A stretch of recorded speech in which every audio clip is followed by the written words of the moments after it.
Are you ready to start effectively delegating your calendar to your virtual assistant? Well, my name is Lai Lacaba. I'm the co-founder of 2XU, a virtual assistant company here in the Philippines, and I'm going to walk you through step by step the process of how to effectively have your virtual assistant manage your calendar. Now, when you're an entrepreneur, your calendar is usually one of the first things other than your inbox that gets messed up. Now, in the previous video that I just did, I walked you guys through the process of how to delegate your email, which you guys can check out. But essentially, your calendar is the next thing to get messed up because you might be booking appointments left and right, you might be having meetings with potential clients, you might be helping out other people who just wants to get to know you in this space. And also when you're an entrepreneur, it's so easy to overwork yourself, to have 12-hour days when you shouldn't have them, and having your assistant manage your calendar based on your preference and what it is that would help you not burn yourself out, it's going to be so important as you work with your assistant. Now, the first thing that you need to do when it comes to delegating your calendar is actually creating your perfect week. Now, I got this from one of the people that I follow. His name is Michael Hyatt, but he walks through, you have to create your ideal perfect week. What does that look like for you and your business? What are the things that you want to be able to actually work on throughout the week? So for example, for me, I know Mondays are my operations days. It's usually when I do all the check-ins with the managers, with everyone else in my company. Tuesdays are usually sales calls, so those usually are back-to-back sales calls that I do. And Wednesday, I usually have a big company manager meeting right in the middle of the day. And then usually I even take the Wednesday off because it's time for me to reset after just doing a bunch of sales calls on Tuesday.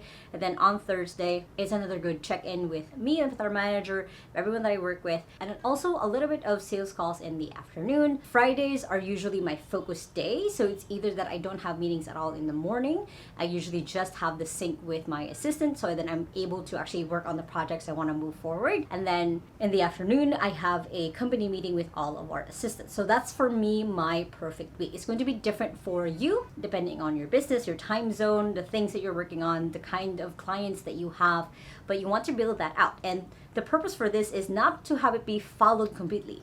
It's that you know what the priority is based on the day. So that's kind of the first reason why it would be amazing for you to walk your assistant through that. Next is then actually getting into your actual calendar and sharing your screen with your assistant and walking them through what are the recurring meetings that you want to happen every single week. So as I mentioned, for me on Mondays, I do have like a lot of operations meeting, recruitment check-ins, all of that. So that is set on my Mondays. Tuesdays is a little bit more flexible. Wednesday, I have just that one big company meeting. Thursdays, usually pretty flexible. And Fridays, I have the check-in with all of the assistants on Friday afternoon. So those are my recurring meetings throughout the week. So then you will need to walk your assistant through that. Then your assistant is just familiar with your schedule of what needs to get done, what are different priorities. And now that you have your perfect week, you guys can even move things around in your recurring meetings as possible so that it actually aligns to that perfect week of yours. Next is you want to make sure that you add categories to your meetings. Now, what I mean by this is, for example, for me, I have 5 different types of meetings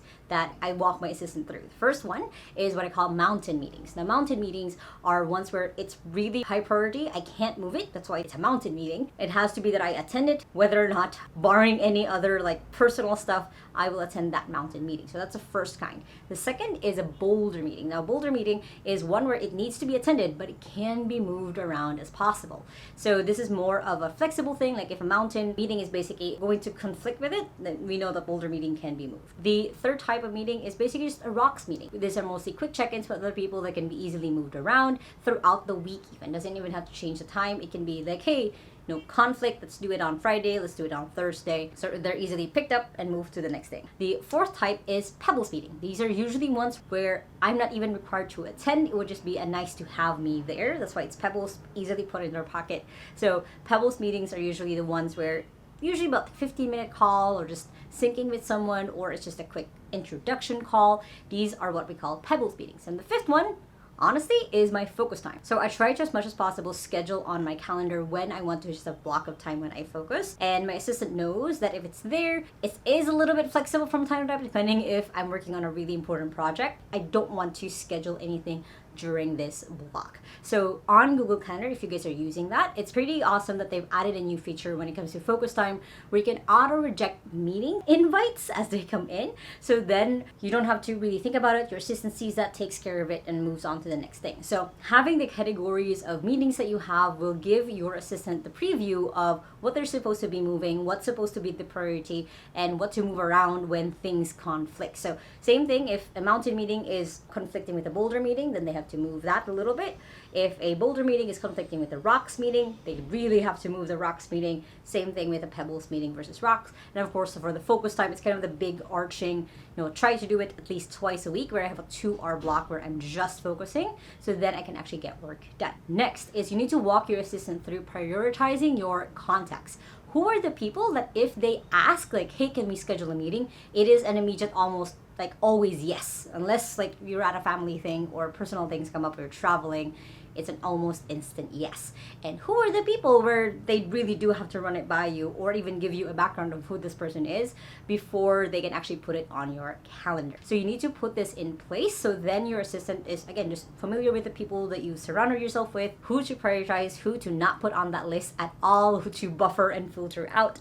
And this could be as easy as walking them through your email contacts. This could be walking them through your LinkedIn contacts, whatever that looks like, as long as you have some way where without even having to ask you, they know already who are the contacts that they should be blocking from your calendar. Next up is labeling email scheduling. So what I mean by this is on your email, one of the filters you should probably have is being able to quickly sort up and pick out if it's an email invite. So this usually is just filtering like a few words that usually comes with a Google Calendar invite or an Outlook invite, and your assistant will able to automatically see that there's a label of like asking for a call or to be approved whenever other people are the ones sending you an invite to a calendar meeting. So setting this up with your assistant is pretty straightforward and easy. As I said, it's usually just grabbing a couple of the words, putting that and creating a label on your Gmail or your Outlook, just so then they can see that right away as they're going through your emails every single day. Now I'm going to give you guys 2 more bonus tips. One is offering scheduling. So for your assistant, the power move here is to get them to the point where they're the ones offering a scheduling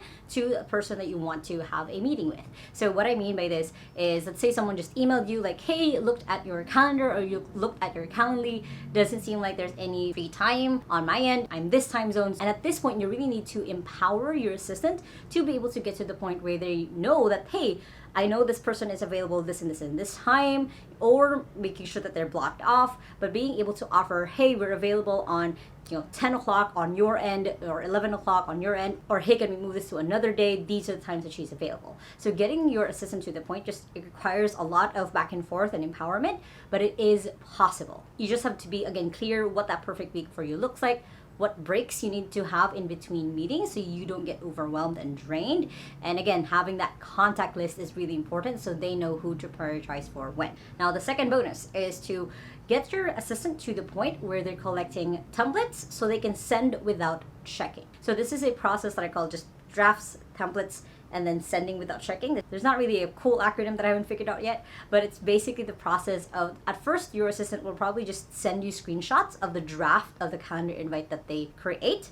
Then they actually create templates out of it. So anytime that it's a recurring type of meeting, so for example, for us at 2XU, one of the common meetings that we have is, of course, onboarding the client. So then when my assistant sends that out, she has a template that she follows, pastes it in the description. She knows what Zoom link has to be used. She knows what the title of the calendar invite is and all of that amazing jazz. And you're now able to just freely be able to check, yep, that's the right thing, and getting to the point where you don't even have to check the invite anymore that they send out. You just know it's out there into the world and you just trust that they understand what your priorities are. Now, this does take some time. It's not going to be an automatic thing unless you just have your whole checklist upon checklists on what they should be checking before they book a calendar invite, which your assistant can do for you anyway. And hopefully getting you to the point where, again, you don't have to check your calendar. Your assistant just tells you where to go next. Now, as a final tip for you guys, and this is a little bit of an additional bonus that I honestly just thought of, is make sure that at the beginning of your week on Mondays is when you have your sync with your assistant. And I do recommend that you sync with your assistant every single day, Monday to Friday. Have a big one on Mondays, but on the Monday meeting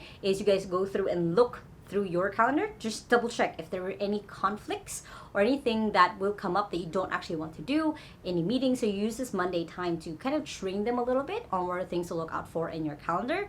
Also, as your business grows and changes, there will be some things that might change in your set of rules that you've set 6 months ago. So it's always good to just have it in your system where you review your calendar every start of the week. Now, if you guys like this video, make sure to hit the thumbs up button right there and comment below. Have you had anyone else manage your calendar other than you? I would love to know. And if you still haven't yet, make sure to hit the subscribe button right there so you don't miss any of my videos every Sunday and Thursday on how to work from home and how to have a business from home. So make sure to check out those playlists right here and the latest video right here. And I hope you guys have an awesome day. Remember that small steps matters, and I'll see you in the next video. Bye!